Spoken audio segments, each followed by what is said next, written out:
How to test if a transistor is good using a multimeter.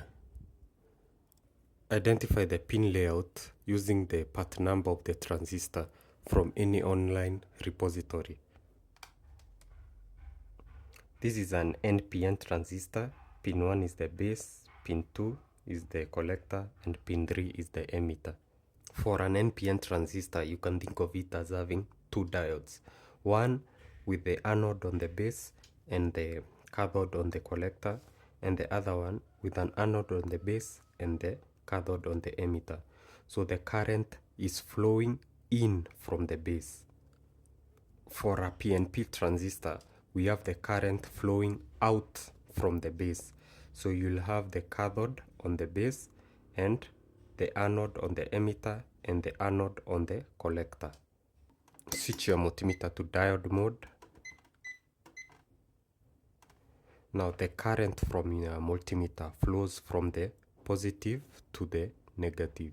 So you'll have the positive on the base, which is the anode, and the negative on the emitter or the collector, which are the cathodes. Start with the positive on the base and the negative on the cathode. So you should get a reading of a typical voltage drop of a diode. So anything between 0.4 and 0.7 is acceptable and the transistor is okay. Then move the negative to the emitter.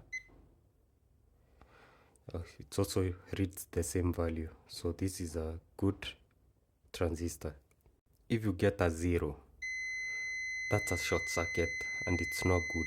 Also, if you get no reading, that's open circuit and it's also not good. For peace of mind, you can also check between collector and emitter,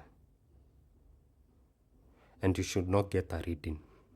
For a PNP transistor, you'll have the negative on the base and the positive on the emitter and the collector. As much as I've described the transistors having diodes, they do not contain discrete diodes. The PN junction of a transistor might resemble the structure of a diode, but they function very differently from each other. Bye.